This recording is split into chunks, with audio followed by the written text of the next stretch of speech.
अंदर दी चाहत पैदा करती है। धार्मिक कर्म जे सहज बन गए तो महाराज कहते परमात्मा नाल पहली लाते हो गई, पहली लाते हो गई। दूसरी च कहते ने महाराज वो मनुख अनाहत दे वाजे सुनन लग पैंदा है, आवाज परमात्मा दी, बस फिर इसका हुण निश्चय नहीं डोलता क्योंकि सुन लिया। कर्म कांड तक पहली लां तक खतरा भी है, ये भी महसूस करते हैं। मनुख पीछे भी मुड़ सकता है, रुक भी सकता है, रुकिया भी रह सकता है।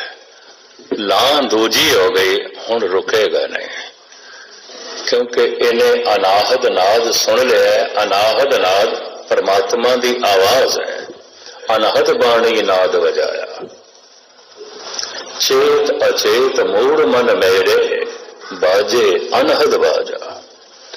भाई साहब भाई गुरदास जी कहने जगमग जोत अनहद धुन गाज है, अनहद दे बाजे वजन लग पे, अनाहद नाद सुनाई देन लग पे।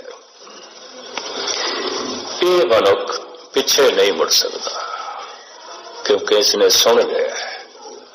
अनाहद नाद का सुनना आनंद बना देता है और बड़ा भारी चाव पैदा कर देता है। पर अजे सुने है, वेख्या नहीं है। सुने जिवें दूर तो किसी की आवाज सुनी ते है, देखिया नहीं। सुनन दे च रस ते है, बथेरिया नूं आण लग पैंदा। अगर कीर्तन का रस आण लग पे सुनिया तो समझ लेना परमात्मा की आवाज कुछ न कुछ गहराई दे सुन रहे हैं और एक दिन अनाहद नाद सुनन ते अवस्था बना देगी। अगर कीर्तन सुनन दे च रस आ रहे हैं तो ये मनुख इतना गहरा चले जाएगा, अनाहद नाद भी सुन लेगा जो ब्रह्मंड दे च व्यापक है, बिल्कुल व्यापक है। तीसरी दे च महाराज कहते ने वो सुनना मनुख नूं बैरागी बना देगा। संसार दा राग नहीं रहेगा, परिवार दा राग नहीं रहेगा, पदार्थां दा राग नहीं रहेगा। जीवेगा परिवार विच निर्लेप, राग नहीं रहेगा, पकड़ नहीं रहेगी। जीवेगा पदार्थां विच, उन्होंने पता है तन इसी तरह जी सकता है, पर पदार्थां च उसका राग नहीं होगा, बैराग हो जाएगा, राग नहीं रहेगा। संसार दे विच रहेगा, पदार्थां दे विच रहेगा, परिवार दे च रहेगा, लेकिन उनके अंदर राग नहीं होगा, पकड़ नहीं होगी। भाव परिवार उदी खुशी का बायस नहीं रहेगा, पदार्थ उदे आनंद का कारण नहीं होगा, संसार दे च उसकी रुचि नहीं रहेगी, रहेगा संसार दे च। इनू महापुरुष प्रत्यक्ष प्रमाण दे राही स्पष्ट करते रहते हैं। जैसे पक्का नारियल है, गिरी खौल दे अंदर है ते बंद, आजाद नहीं है, कैद दे च बंद है, लेकिन खौल नाल संबंध तोड़ बैठी है। इस गिरी का संबंध टूट गया। अगर खौल टूट जाए, एक गिरी नहीं टूटेगी। ये भी महर्ज करते हैं। शरीर टूट जाए, इसके मन विच कोई दुखद घटना नहीं घटेगी क्योंकि ये संबंधी तोड़ बैठा है। ऐसा मनुष्य खिड़े मत्थे शहीद हो सकता है, अपने प्राण धर्म कौम तो दे सकता है खुशी नाल। जो भयभीत होके देवे, रोंदियां पिटदियां देवे, वो तो अजे कच्चा नारियल है। नारियल तोड़ोगे तो गिरी भी टूटेगी, कच्चा नारियल तोड़ोगे गिरी भी टूटेगी। जगत का माड़ा जिहा दुख भी इहदे दिल नूं तोड़ के रख देगा क्योंकि जुड़े हुए कच्चा नारियल है। बैराग जिथे पक गए, पक्का नारियल, अगर खौल नूं तोड़ भी दिता, गिरी नहीं टूटेगी। कोई भी दुख ਉਹਦੇ ਦਿਲ ਨੂੰ ਰੱਬ ਨਾਲੋਂ ਤੋੜ नहीं सकते, चाहे कितना ही दुख होवे। और तुसी इतिहास से पढ़ के देखो किहड़ा भगत है जो महान दुखों तो नहीं लंघिया। छोटियां छोटियां गल्लां ते लोकां दी शरधा टुट जाती है। सारे भगतां दा जीवन पढ़ के वेख लो, सारे प्राचीन संत ते अवतारां दा जीवन पढ़ के देख लो। मौत दा डर उन्हां दे सामने रखा गया और उन्हां नूं शहीद किया गया।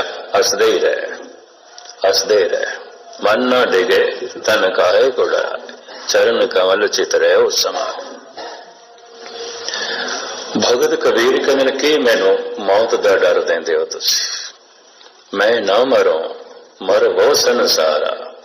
हुण मैनू समझ आ गई है जिस मरने ते जग डरे, मेरे मन आनंद मरने ही ते पाइए पूरन परमानंद। टुटे हुए ते इस खौल दे नालों असी पहले हाँ, खौल टुट जाए तो टुट जाए। एक अवस्था होंदी है महाबैरागी दी, संसार दे च है, संसार दे च नहीं है। परिवार दे च है, परिवार दे च नहीं है। माता तृप्ता जी यही ते कहंदियां सन, नानक जी तुसी घर दे च आउंदे इंज होंदा जिवें घर दे च नहीं है। तुहाडा होना इस तरीके नाल होंदा। यही हालत, यही गिला कबीर दी मां कबीर ते करदी सी। खैर मैं लमकावा ना, जद भी कोई प्रभु दे मार्ग ते चलदा है ते एक अवतारी पुरुष सन। धार्मिक जगत दे च वख-वख श्रेणियां ने, अवतार, भगत ते संत ते तीसरी श्रेणी है जग्यासु। जग्यासु इनू कई चारां च भी वंडदे ने, अवतार, संत, साधु, जग्यासु इंज वंडदे ने। अवतार इत्थे मुकत सी, लेकिन दया वस होके फिर आ गए, फिर आ गए, जीवन ते दया खा के आ गए। भाई मैं ते मुकत हो गया, होरां नूं मुकत करा। बेचारे बंधना च पए ने, दुखां दे च पए ने। तो शरीर दी कैद दे च आ जांदा है, लेकिन फिर भी वो शरीर दी कैद दे च नहीं आउंदा। इसे नूं गुरबाणी इंज कहंदी है, जन्म मरण दो होवे नाहीं, जन परोपकारी आए।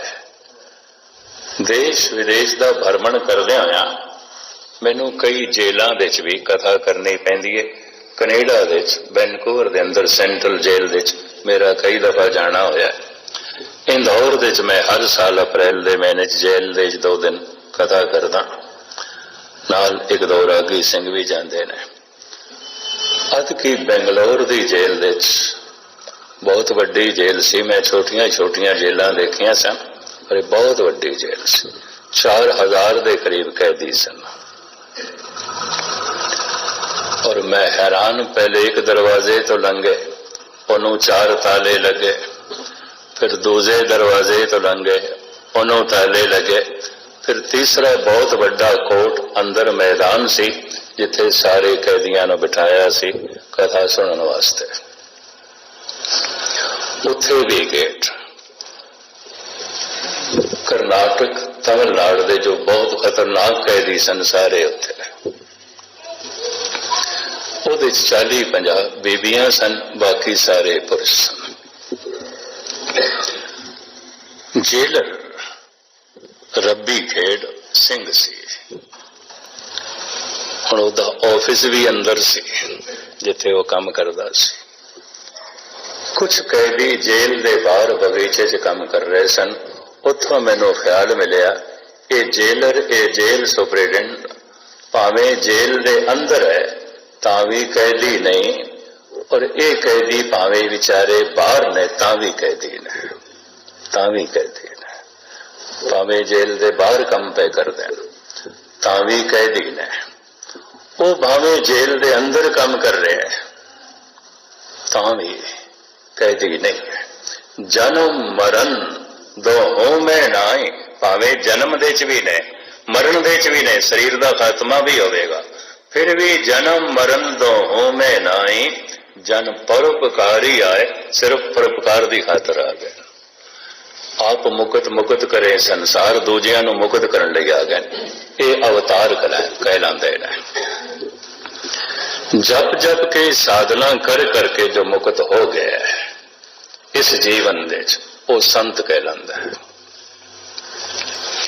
मुकत होने की जो साधना कर रहा है पर अजे शिखर ते नहीं पहुंचया वो साधु कहलांदा है। मुकत होने का चाह पैदा हो गया, तड़प पैदा हो गई है, चलिया नहीं, ये जग्यासु कहलांदा है। जाग पिया, समझ आ गई। इस तरह भी वंड की गई है, जग्यासु, साधु, संत, अवतार। जैसे जैसे शिखर पे चढ़ोगे ना तादाद घटती जाएगी। जितने जग्यासु होंदे ने उतने साधु नहीं होंदे, जितने साधु होंदे ने उतने संत नहीं होंदे, और जितने संत होंदे ने अवतार पे कदी कदाए। हजारों साल नरगिस अपनी बेरोरी पे रोती है, बड़ी मुश्किल से होता है चमन में दीदावर पैदा। ये तो कदी कदाई मनुखता दे चमन दे कोई ऐसा फुल खिड़दा है, मनुखता नूं मुअत्तर कर देंदा है, बागो बाग कर देंदा है।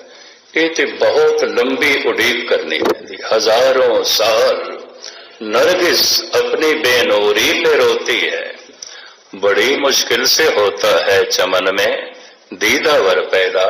तो खैर तीसरा पड़ाव इंज कह लईए, ये साधु दा समझ लो, साधना करदा पे और साधना कर करके अगे लंघ गया, इतना अंगे लंघ गया बैराग पैदा हो गया, बैराग पैदा हो गया। बैराग की अवस्था हुण कोई खिच नहीं रही परिवार दी, हुण कोई खिच नहीं रही पदार्थां दी। लोकी ते आउंदे परिवार दीयां कामनावां, संसार दीयां कामनावां, आर्थिक अवस्था दीयां कामनावां लैके गुरुद्वारे आउंदे ने। अजे ये पहली ना भी नहीं हुई। मैं सवेरे अर्ज की सी, कामना करके कर्म करना कर्म धंधा, भावना करके कर्म करना कर्म धर्म। श्रद्धा जुड़ी नहीं, भावना जुड़ी नहीं, कामना ही जुड़ी हुई, अपनी मंग। संसार विच आउना भी दो तरह का नाल आउंदा है, वासना करके आउना आउंदा है संसार विच, दया वस होके आउना आउंदा है संसार विच। अवतार जन्म लेंदे ने दया वस होके, साडा आउना होया है वासना करके। भाई साहब भाई गुरदास जी कहते ने, जुग जुग फिर वटाइए ज्ञानी होए, मरम को पाए। मनुख बुढ़ा हो जाता है, वासना बुढ़ी नहीं होती। मनुख मर जाता है, वासना नहीं मरती। ये वासना अगला जन्म करा देंदी। फिर दूसरा नुकता भी सुन लेना, मैं समाप्ति करा। रोज रोज जीवन छोटा हो रहा है, रोज रोज मनुख दे कर्म वध रहे ने, रोज कर रहे हैं कर्म। और जिन्हां कर्मां नूं मानसिक तौर पर कर रहे हैं उते लिखे जा रहे हैं। रोज रोज कर्मां दी खेती वड्डी हो रही है, रोज रोज जीवन दा चोला छोटा हो रहा है, जीवन दी चदर छोटी हो जाती है। एक दिन चदर ते खत्म हो गई, बोए हुए बीज रह गए न, कर्म रह गए, वो फिर अगले जन्म के साथ चलते हैं। कबीर जैसा संत भी कहता है, अपने कर्म की गत मैं क्या जानो बाबा रे, मैं की जाना हूं जो कुछ मैं हां ते भोगदा पिया, पता नहीं केड़े कर्मां ने गति कीती है। अपने कर्म की गत मैं क्या जानो, बीज अज बोया है, ये फल तक अपने समय का अंतराल है, गैप है। कर्म में अज कीता, फल ते अज है कोई नहीं, तो विच समय का अंतराल है। कई दफा पता ही नहीं चलता ये फल क्यों मैनू मिले। फल दो ही आउंदे ने, जमीन विच जितने बीज बोईए उतने ही फल ने, लेकिन जीवन दे कर्मां दे जितने बीज बोईए दो ही फल ने, सुख ते दुख, ए दो ही फल ने, और कोई फल नहीं। अगर दुख फलीभूत होया तो जरूर मेरे को कुछ ऐसा बोया गया, बिना बीज तो दुख नहीं होता।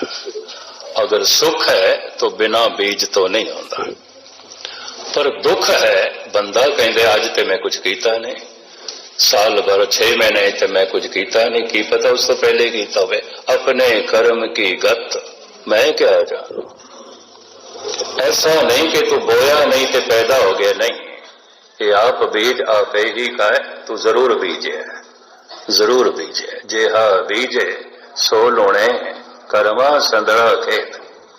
तो खैर मुख्तसर में अर्ज करा, तीसरा फेरा तीसरी लाउंद मेरे पातशाह कहने बड़ी रब्बी चाहत पैदा हो जाती है, तड़प पैदा हो जाती है, इस करके पैदा हो जाती है संसार तो मन बैराग हो जाता है, रब की तड़प पैदा हो जाती है, परिवार तो मन बैराग हो जाता है, निरंकार की खिच पैदा हो जाती है, पदार्थां तो मन बैरागी हो जाता है, परमात्मा की तड़प पैदा हो जाती है।